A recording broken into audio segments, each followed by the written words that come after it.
ياسي الأفندي واخد علاوة فوق المرتب يجي كام جنيه، وهتبقى بيه يا قيمة يا سيمة ووردة بيضة في عروة جاكيتة وحالق كاريه.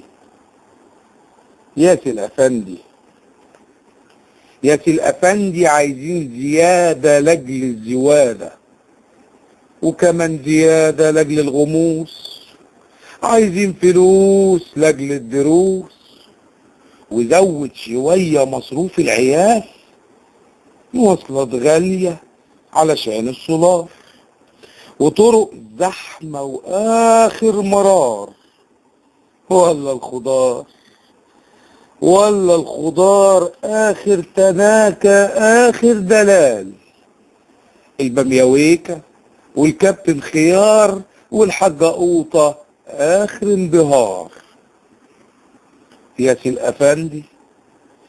الأفندي يا واخد علاوة وآخر حلاوة، وهتبقى غني وحياة عينيك بحبح ايديك بكيلو لحمة ضاني على كم فرخة بلدي وكم بعرف ديك.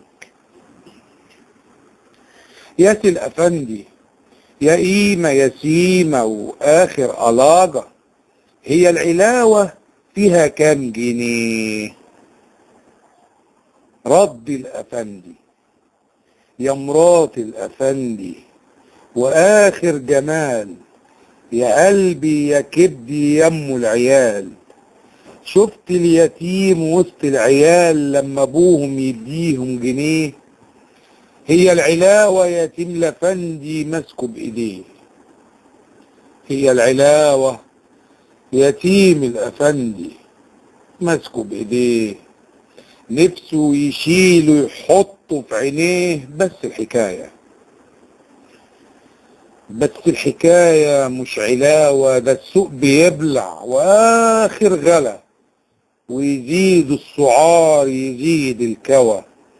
ادي العلاوة يا ام العيال، زي السراب في وادي ذئاب، زي السبرتو فوق السحاب. ردت مراته ياسي الأفندي يا كلك رجولة وشريف وعال، بكرة تتعدل والرب العيال، وهتبقى عيشة آخر جمال. رد الأفندي يا حبيبتي يا غالية يا ام العيال، طول ما انت جنبي هنعدي المحال، يا آخر حلاوة وكل الجمال، أما العلاوة هتروح الجحيم، وللأفندي ربي كريم.